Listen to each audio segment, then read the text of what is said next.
کہ کائنات میں جہنم کی مانند ایسے تاریک ستارے بھی موجود ہیں جو روشنی سمیت ہر شے کو نگل جاتے ہیں؟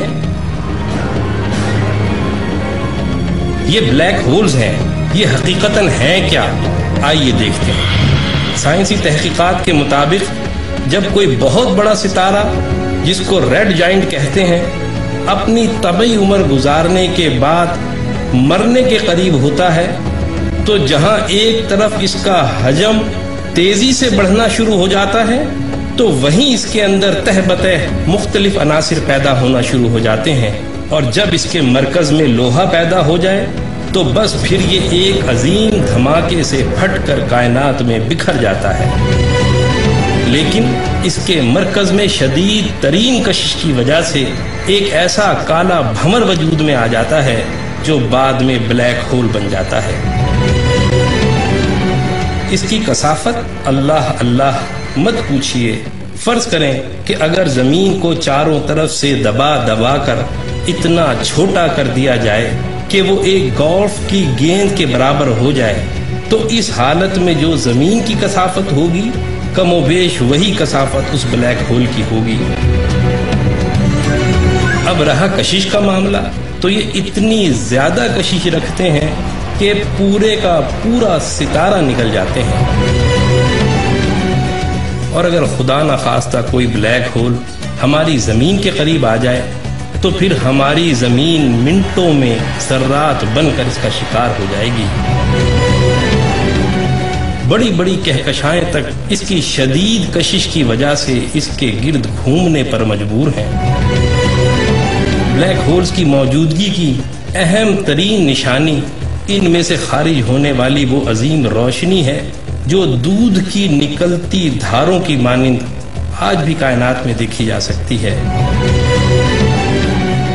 اور اب یہ نظریہ تقویت پکڑتا جا رہا ہے کہ یہ ستارے در حقیقت ایک آسمان سے دوسرے آسمان تک جانے کے راستے ہیں۔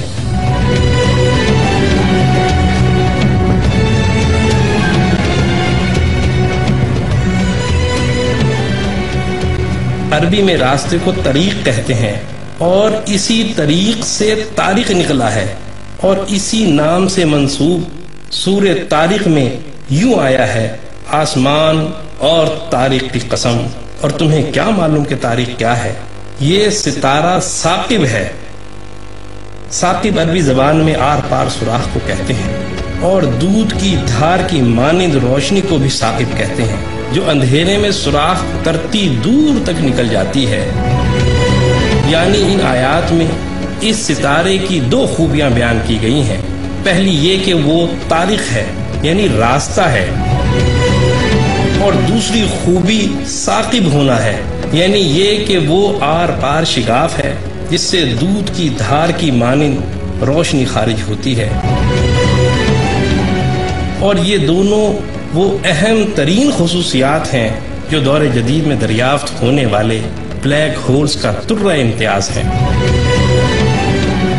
پھر یہی نہیں، ایک اور نظریہ بھی پروان چڑھ رہا ہے کہ آسمان یا کائناتیں ایک نہیں بلکہ ایک ہی وقت میں کئی ہیں اور آپس میں متوازی ہیں۔ قرآن نے 1400 سال پہلے سورہ نوح میں اس حقیقت کو اس طرح بیان کیا: کیا تم نہیں دیکھتے کہ اللہ نے کس طرح طباق کے مانند ایک کے اوپر ایک کر کے 7 آسمان بنائے ہیں؟